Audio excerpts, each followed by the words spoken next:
Okay, why do podcasts fail?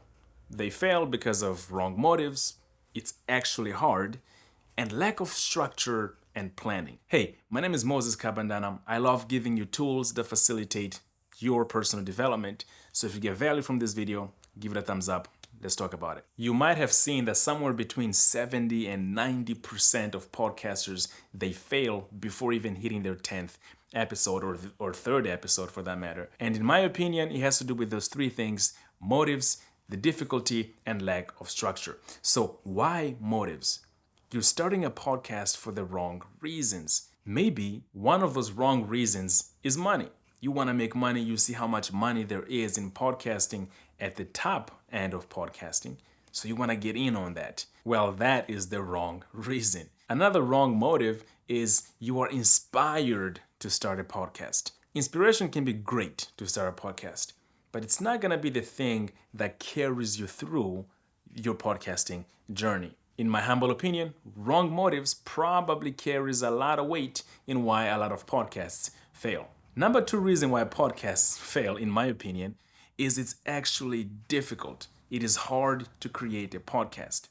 It's not the creating the podcast itself that is difficult. It's the journey. The reason I say that is because you don't just hit record and publish and that's it. No, it takes a lot of work, a lot of time, most importantly, consistency. You have to create your podcast at a particular interval consistently across time.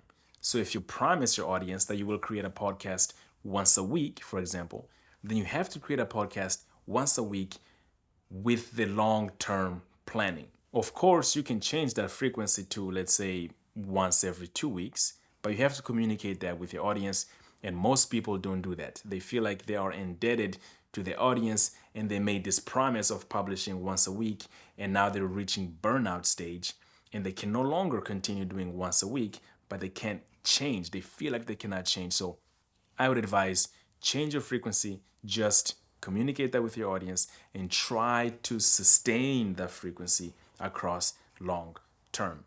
And that leads me to the third reason why most podcasts don't succeed. It's because of lack of planning and lack of structure. Long-term planning is absolutely crucial to podcasting, because when you start a podcast, it is not just you that is starting that podcast about that particular topic. Possible, yes, but the likelihood that you're going to talk about a topic that nobody else is talking about is relatively low. So there's you creating podcasts about this topic, and let's say a million other people that are doing so. But remember, many podcasters don't make it to the 10th episodes. Many don't make it to the third episodes even.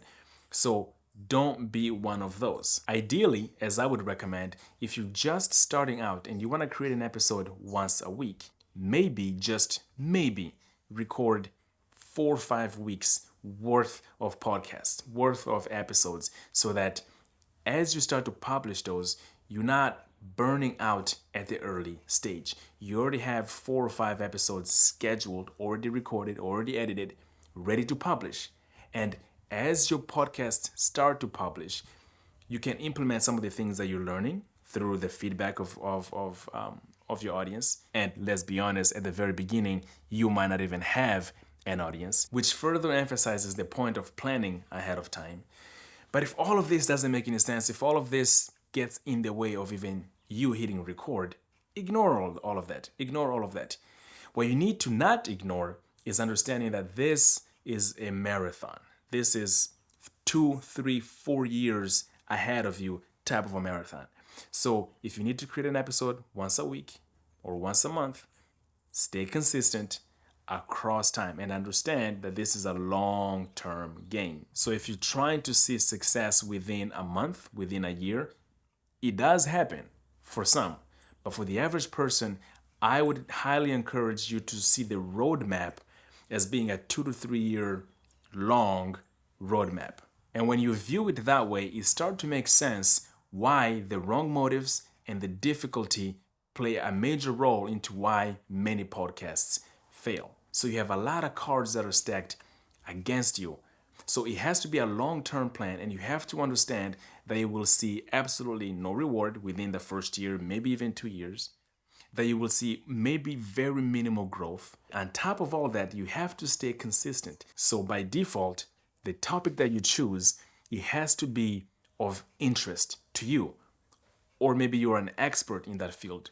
Or maybe you're very curious about that field.